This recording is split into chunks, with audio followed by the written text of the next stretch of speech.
দরজার মধ্যে যেরকম আঘাত করে আল্লাহ তাআলা এই কিয়ামতকে বলছে এরকম আঘাতকারী, অর্থাৎ বুঝাইতে চাইছে বান্দা প্রতিনিয়ত কিয়ামত আখিরাত তোমাদের দরজায় কড়া নাড়তেছে।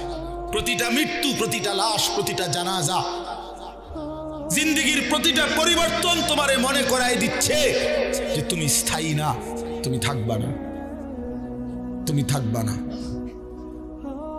গতকালকে আমি চোখের ডাক্তার দেখাইছি, উনি আমারে বলতেছে হুজুর 10 মাসের মধ্যে আপনার চোখের পাওয়ার যেটুকু কমে গেছে হিসাবে এতটুকু কমার কথা না।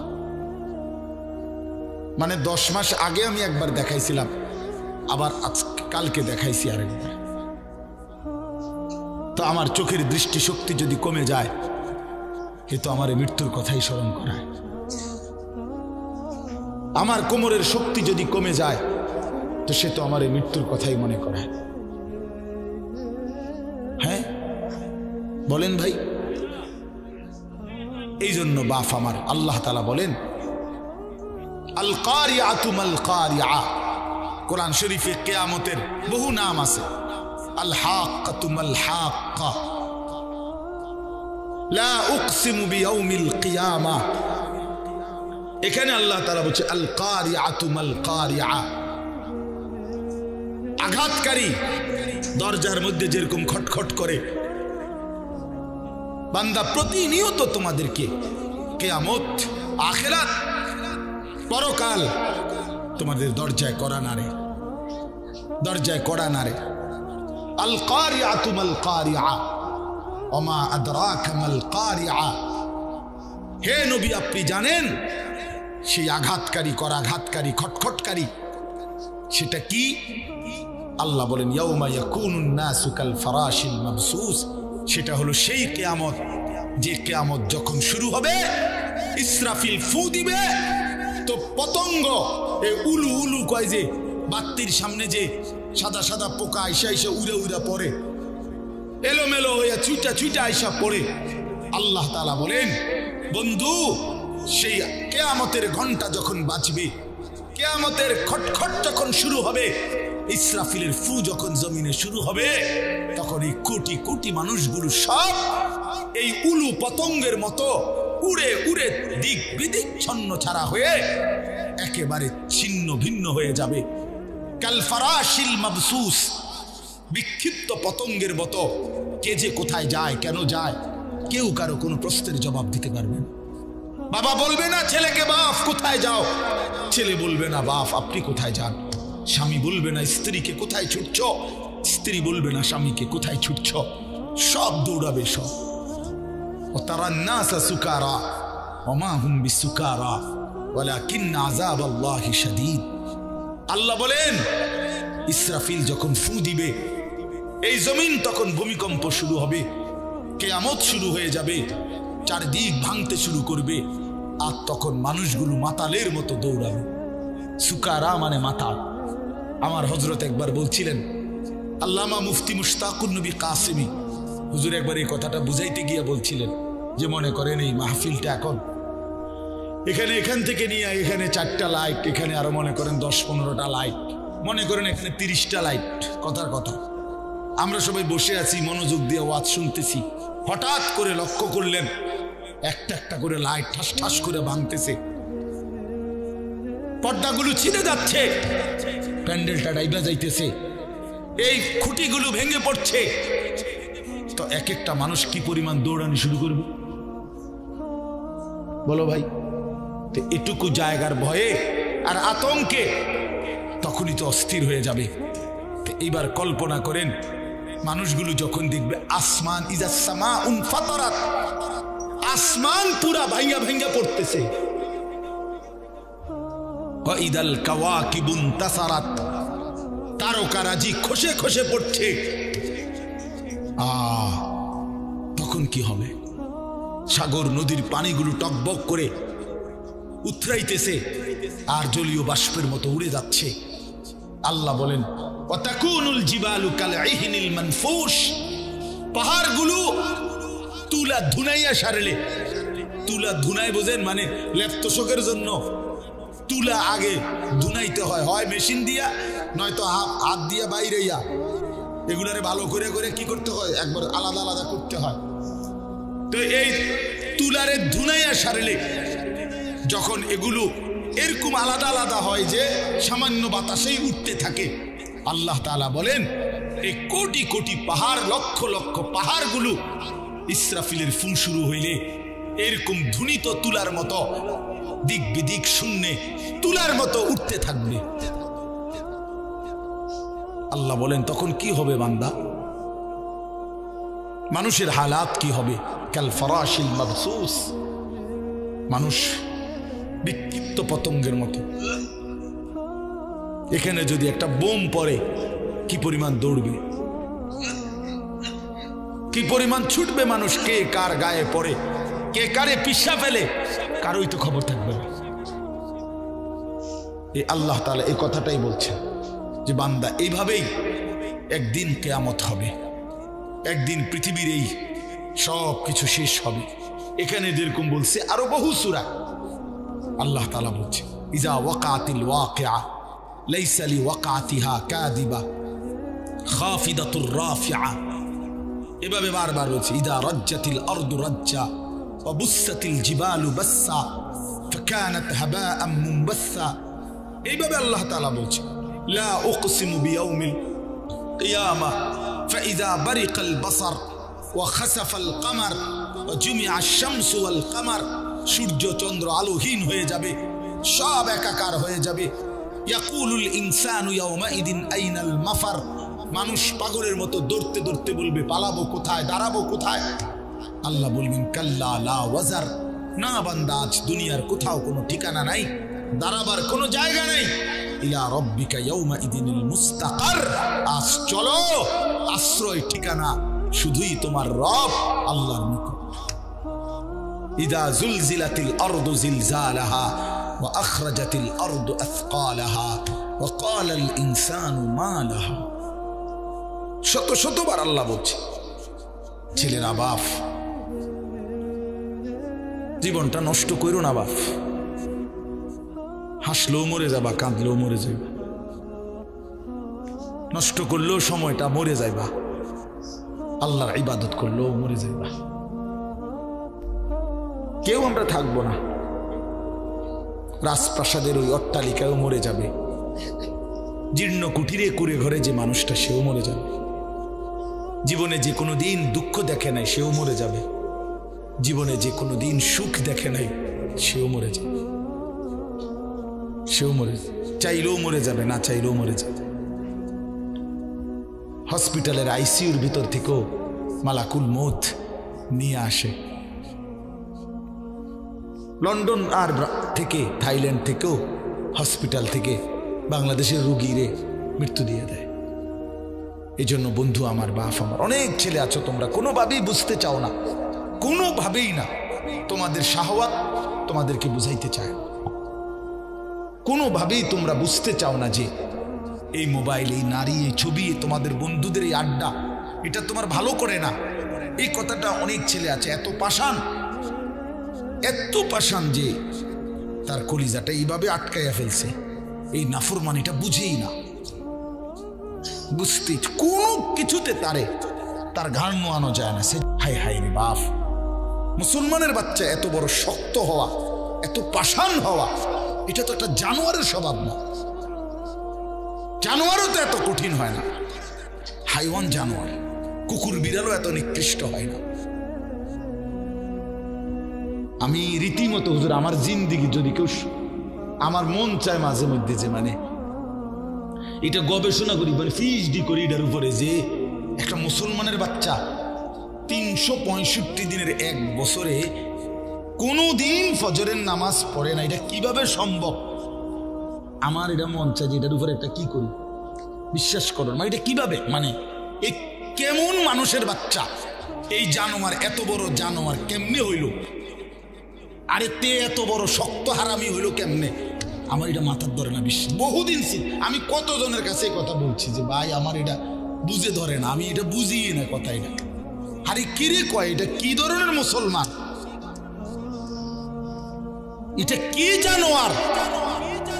এই জানোয়ারের বাতরান দেখে এই জানোয়ার রে ঘরে ঘুমাইতে দেয় কে? তার মা কই, তার বাপ কই? হায় হায় হায় হায় হায়, মুসলমানের বাচ্চা এত বড় অসভ্য কেমনে হইল? কেমনে হইল? একটা বাপ তো চিল্লাইয়া কান্দার কথা, গইরাইয়া কান্দার কথা যে কিরে বাবা, আমার জীবনের আর আছে কি? আমার ছেলে তো একটা দিনও নামাজ পড়ে না, আমার জীবনে তাইলে আর অর্জন কি? কার লেগে খাট বানাইলাম, কার লেগে সোফা বানাইলাম, কার জন্য ঘর করলাম, কার জন্য জিন্দিগিটা ঘাম ঝরাইলাম, এই টাকা পয়সা কার জন্য রোজগার করে? এই হাইওয়ানের জন্য?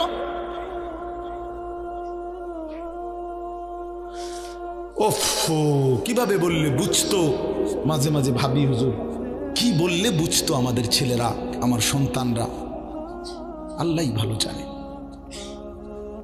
চলো ভাইয়া, আমরা আমাদের চিল্লানে চিল্লাইতেছি, আমাদের আহাজারি করতেছি।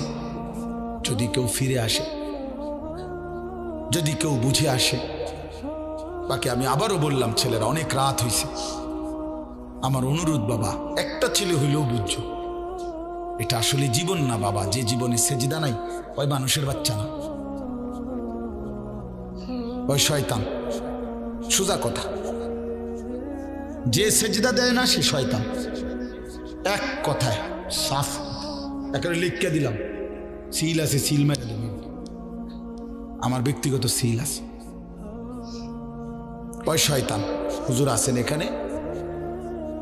কোরআনুল কারীম আল্লাহ বলছে, যেদিন থেকে ইবলিস সেজদা দেয় নাই এর আগ পর্যন্ত তারে কেউ কোনোদিন ইবলিস বলে না, শয়তান বলে নাই। আগে তো সে হুজুর মুআল্লিমুল মালায়েকা ছিল। যেদিন সেজদা দেয় নাই সেদিন থেকে আল্লাহ বলছে, আজকের থেকে তুই শয়তান, আজকের থেকে তুই রাজিম, ফখরুজ ফাইন্নাকা রাজিম, তুই অভিশপ্ত, যা। আল্লাহ বলছে, ওয়া ইন্না আলাইকা লানাতা ইলা ইয়াউমিদ্দিন, ইবলিস তুই আমারে সেজদা দিলি না, আজকের থেকে নিয়ে কিয়ামত দিবস পর্যন্ত তোর উপরে আমি আল্লাহর লানত, আমি আল্লাহর লানত। এজন্য বেনামাজি মনে রাখিস, তোর উপরে আল্লাহর লানত, আল্লাহর লানত, আল্লাহর লানত, তোর খোদার গজব তোর উপরে, তোর খোদার গজব। শেষ হয়ে যাবি নাফরমান। ওই নারীকে বইল যে নারী নামাজ পড়ে না, ওই মহিলারে বইল, ওই স্ত্রীকে বইল, স্বামীরা যাদের স্ত্রী নামাজ পড়ে না, পর্দা করে না। যে নারী পর্দা করে না এটা কোনো বেডি না, বেপর্দা নারী নারী না, এটা নারীও না, নারীর জাতও না, এটা প্লাস্টিক সামগ্রী, এটা উপভোগের পণ্য, এটা উপভোগের পণ্য। পরে বইল,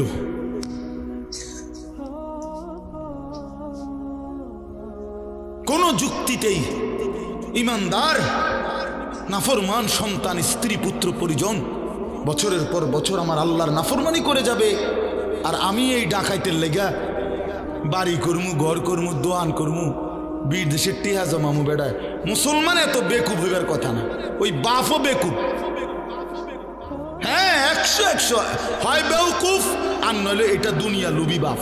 তার কথা হইল যে নমাজ রোজার দরকার নাই, আমার টেহার দরকার। হ্যাঁ, তোর তুই ফুতের নমাজ দিয়ে আমি কিতা করবো বেড়া, আমার টেহার দরকার, টেহা কামাই কর। এবার সুদে পারি, কিস্তিতে পারি, আমি টেহা ব্যবস্থা করে দিতেছি, বিদেশ যা, পরে টেহা ফাটাইস, খালাস। আর নাই তো কোনো মুসলমান বাবা এটা মেনে নিতে পারবে না যে আমি মরে বাঁচা থাকতে বেটা তুই নামাজ পড়বি না, তোর জন্য আমার জিন্দিগির কামাই করুন। কেন কেন? এটা দায়িত্ব দিছে কেউ আপনারে?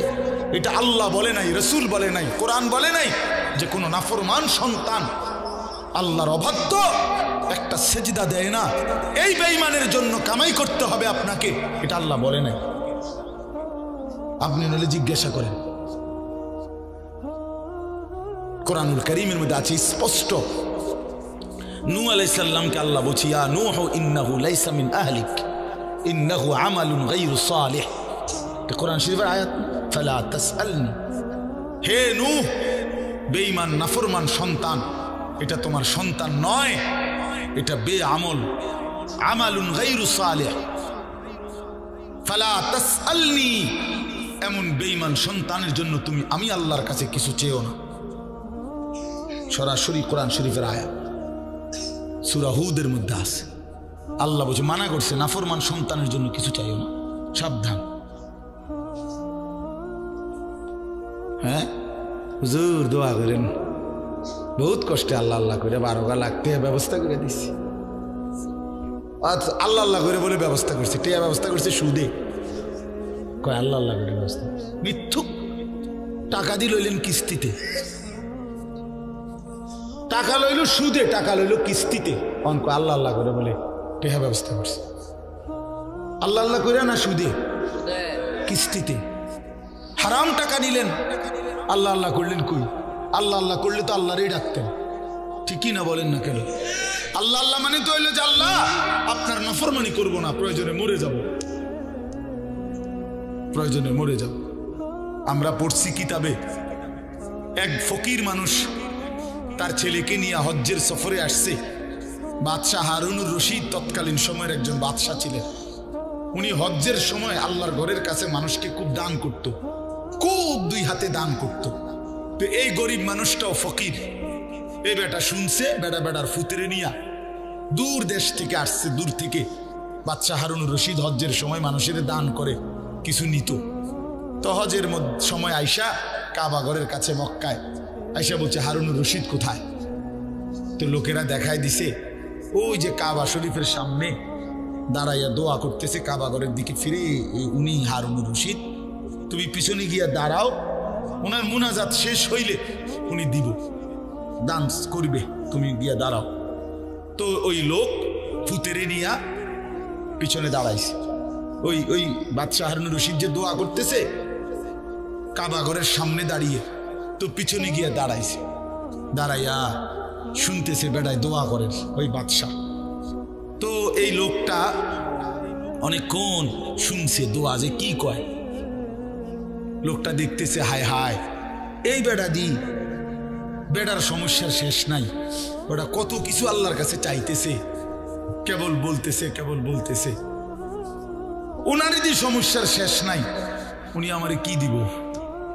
শেষে এই লোক তার দিল খুলে গেছে। সে তার ছেলেরে বলতেছে, ফুত, যার কাছে চাইতে আসছি তারই তো সমস্যার শেষ নাই ফুত, সেই তো আরেকজনের কাছে চাইতেছে, সে আমারে কি দিবে রে বাপ? চল বাপ ফুত দুইজনে মিল্লা হারুনুর রশিদ রে বাদ দিয়া, হারুনুর রশিদ যার কাছে চাইতেছে, চল আমরা বাপ ফুত তার কাছে চাইছি, বাদ দে, ওর কাছে চাইয়া লাভ কি? সেও তো আরেকজনের কাছে চাইতেছে, চল আমরাও চাই তার কাছে। তো আল্লাহর কাছে তো চাওয়ার কথা ছিল। আল্লাহ আমাদেরকে মাফ করে দেন।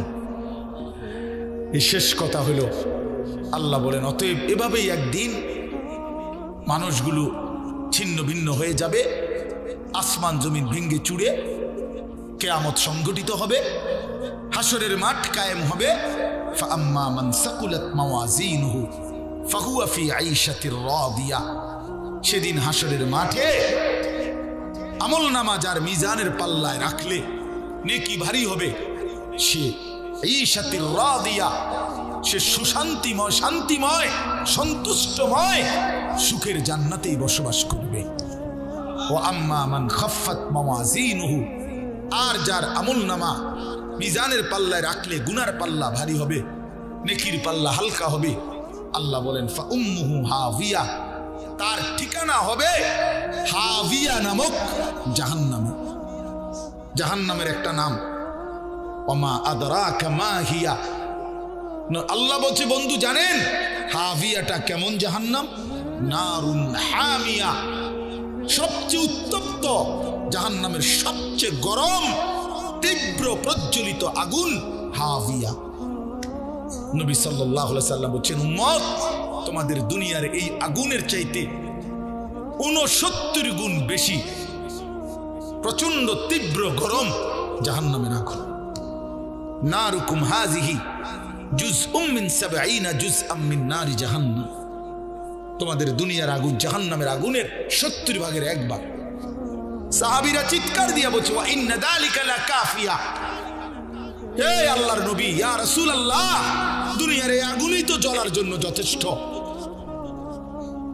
নবী বললেন, তাহলেই বুঝো এর চাইতে 69 গুণ বেশি গরমটা কেমন গরম। এইটুকু আগুনের কি হালাত, এই আগুন জ্বললে কি পরিমাণ ছাই হয়ে যায়, তো জাহান্নামের আগুন কি হবে বাপ? তোমার কি হবে, আমার কি হবে, জিন্দেগির কি হবে? আর একটা কথা ছেলেরা, শেষ আমি বলতেছি, এখানে একটা শব্দ আছে ফা উম্মুহু হাভিয়া। এই শব্দটার দুই অর্থ। এই উম্মুহু শব্দের একটা অর্থ হলো আল্লাহ তাআলা বলছেন, এই যার আমল নামায় গুনার পাল্লা ভারী হবে তার ঠিকানা হবে হাভিয়া। আরেকটা অর্থ হলো ইয়াহভি রাসাহু ইলা হাভিয়া। অর্থ হইল আল্লাহ তাআলা বুঝাইতে চাইছেন যে নাফরমানের গুনার পাল্লা ভারী হবে, হাসরের ময়দানে ফেরেশতা তার চুল ধইরা তারে হেসরাইয়া নিচে নামাইয়া, ঘাড় নামাইয়া, এরপর লাথি দিয়া জাহান্নামে ফেলে দিবে। এইটার অর্থ এটা। তাফসিরে কুরতুবী, তাফসিরে ইবনে কাসিরের মধ্যে আমি নিজ চোখে পড়ছি, ইয়াহভি রাসাহু, ফেরেশতা টেনে ধরবে তার চুল, দইরা তারে উঁচা থেকে নিচে নামাই দিবে, মাথা নামাইয়া ধাক্কা দিয়ে জাহান্নামে ফেলে দিবে। এইটার অর্থ হলো, আমি এটার জন্য বলছি, এই তোমরা যারা এই চুল, এই বেঈমানদের মতো চুল রাখো যারা, এই মনে রাখো তোমার এই চুল ধইরা ফেরেশতা তোমার ঘাড় নামাইয়া বেইজ্জতি কইরা জাহান্নামে ফেলবে। এটা মনে রাখো।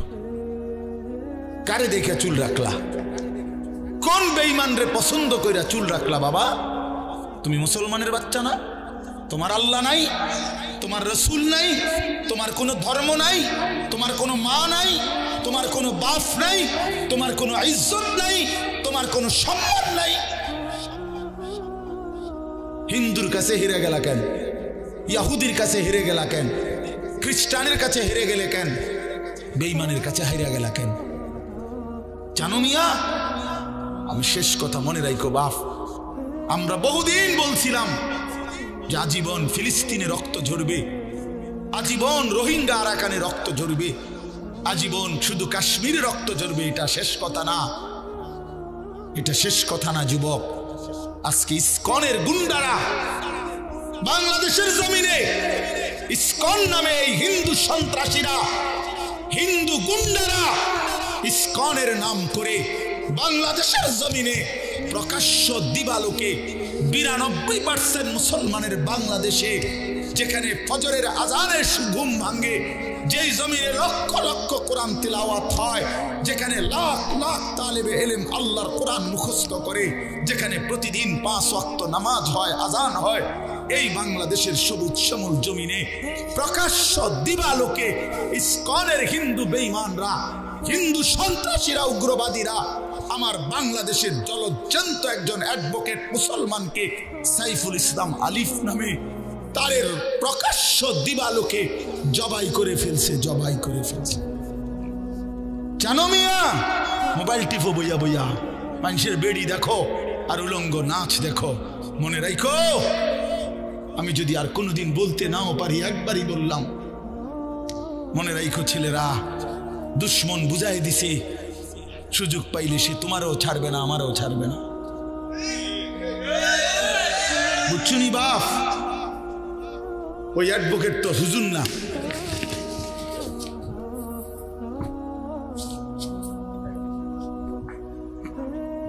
ওই অ্যাডভোকেট তো হুজুর না।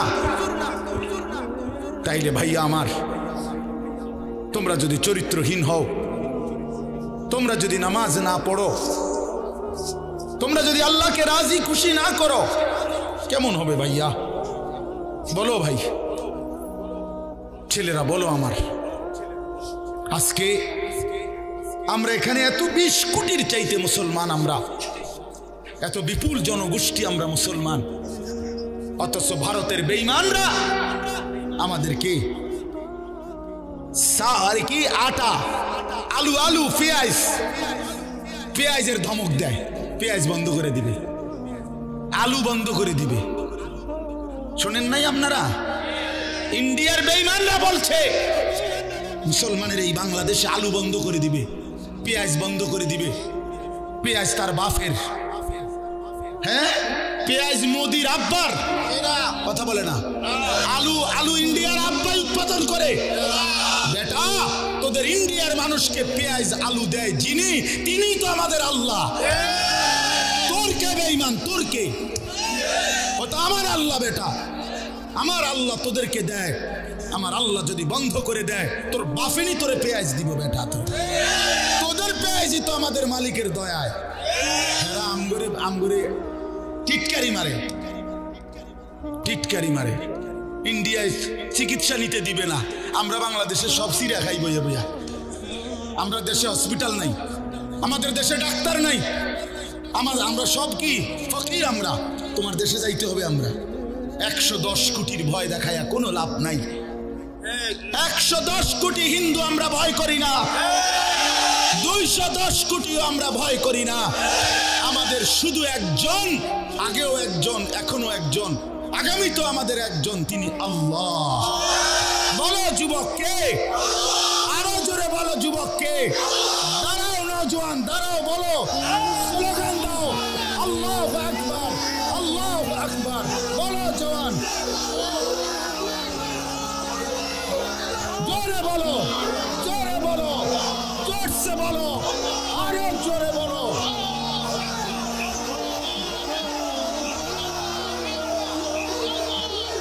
আল্লাহ বড়, আল্লাহ বড়।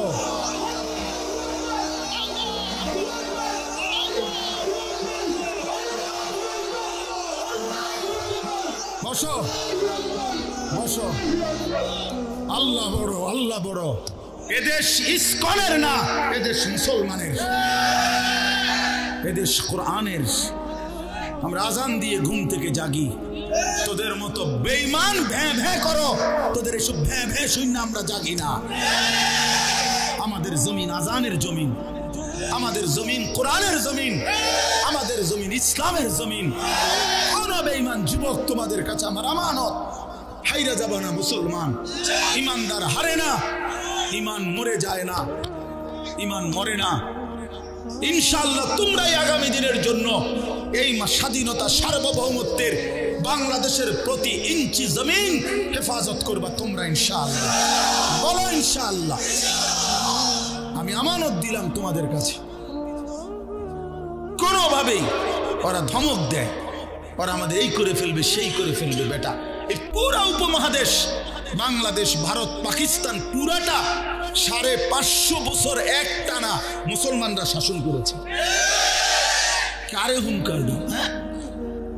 কারে দাও বেটা? 110 কোটি হিন্দু হয়ে গেছে, 130 কোটি হিন্দু হয়ে গেছে। কি হয়েছে বেটা? ইসলামের ইতিহাসে, পৃথিবীর ইতিহাসে মুসলমান কখনোই সংখ্যাগরিষ্ঠ ছিল না, মুসলমান কমই ছিল, কিন্তু বিজয় মুসলমানেরই হয়েছে। কোরআনে আছে কাম মিন ফিআতিন কালিলাতিন গালাবাত ফিআতান কাসীরা।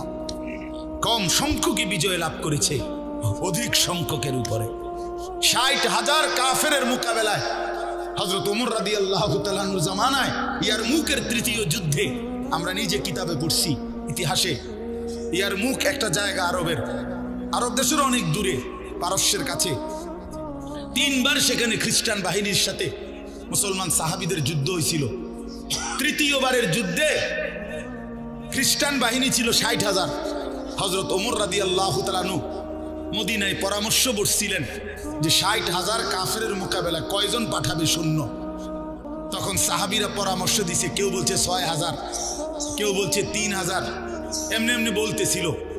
সর্বশেষ ওমর রাদিয়াল্লাহু তাআলা আনহু হযরত খালিদ ইবনুল ওয়ালিদকে জিজ্ঞেস করছিল, উনি ছিলেন খালিদ, 60,000 দুশমনের মোকাবেলায় মদিনা থেকে কয়জন পাঠাইতাম? হযরত খালিদ ইবনুল ওয়ালিদ বলছে, আমিরুল মুমিনিন, একা খালিদকে পাঠাইলেই চলে,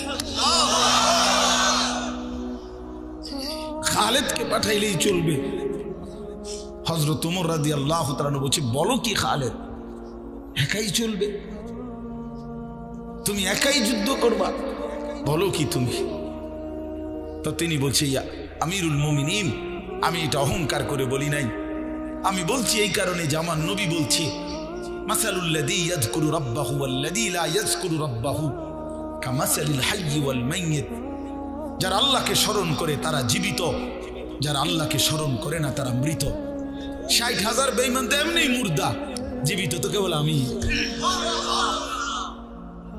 জীবন্ত তো আমি, শুধু আমি আল্লাহরে ডাকি, আমি তো শুধু জীবিত। ওই তো এমনি মুর্দা, ওই 60,000 কি আর 60 লাখ কি? আল্লাহু আকবার, আল্লাহু আকবার। আল্লাহ আমাদের সন্তানদেরকে, আগামী যুবকদেরকে এমন ঈমান দান করেন। ইসলাম হারবে না ইনশাআল্লাহ, কোরআন হারবে না ইনশাআল্লাহ। দেখবা একদিন ইনশাআল্লাহ, তোমরা বাইচা থাকলে আল্লাহ তুমগরে হায়াত দারাজ করেন, দেখবে একদিন, শুনবা একদিন ফিলিস্তিন বিজয় হয়েছে, ইসরায়েলের কুত্তারা হাইরা গেছে ইনশাআল্লাহ। দেখো, শুনবা একদিন, শুনবা রোহিঙ্গা মুসলমানরা বিজয়ী, বার্মার কুত্তারা হেরে গেছে। একদিন শুনবা কাশ্মীর বিজয় হয়েছে, ভারতের আধিপত্যবাদ, পৌত্তলিকতাবাদ হেরে গেছে। শহীদ সাইফুল ইসলাম আলিফের রক্তের উপর ইনশাআল্লাহ ইসকন নিষিদ্ধ হবে, বাংলাদেশে কালেমার পতাকা উড়বে। এজন্য আগামী শুক্রবার সারা বাংলাদেশে আলহামদুলিল্লাহ প্রতিবাদ হচ্ছে ইসকনকে। আমরা সোজা কথা, আমরা শত শত বছর ধরে বাংলাদেশে হিন্দুরা আমাদের সাথে সহভাবে সমান সুন্দরভাবে বসবাস করছে। কোন হিন্দুর উপরে আমরা কোনোদিন জুলুম করি নাই, করছি আমরা কোন। এই জন্য আমাদের সাফ কথা, এদেশে হিন্দুরা থাকুক কোনো আপত্তি নাই, কিন্তু ইসকনের গুন্ডারা থাকতে পারবে না, ইসকনের সন্ত্রাসীরা থাকতে পারবে না। 5ই আগস্টের ফ্যাসিস্টের বিদায়ের পরে আমাদের মুসলমানের সন্তানরা তোদের মন্দির পাহারা দিছিল, এই মন্দির পাহারার বিনিময়ে এই দিলি কি রে বেটা? তোদের মন্দির পাহারা দিল আমাদের মুসলমান ছেলেরা, কত হুজুর, কত মাওলানা, কত তালেব ইলম, কত জেনারেল ছেলেরা, বিনিময়ে তোরা আমার ভাইয়ের কি জবাই করে দিলি? এই ছিল বিনিময়, এটা প্রতিদান হলো। অতএব সাফ কথা, ইনশাআল্লাহ ইসকন থাকতে পারবে না। ওরা উগ্র, ওরা সন্ত্রাসী, ওরা হিন্দু সন্ত্রাসী, সাধারণ হিন্দুদের সাথে তাদের কোনো সম্পর্ক নাই।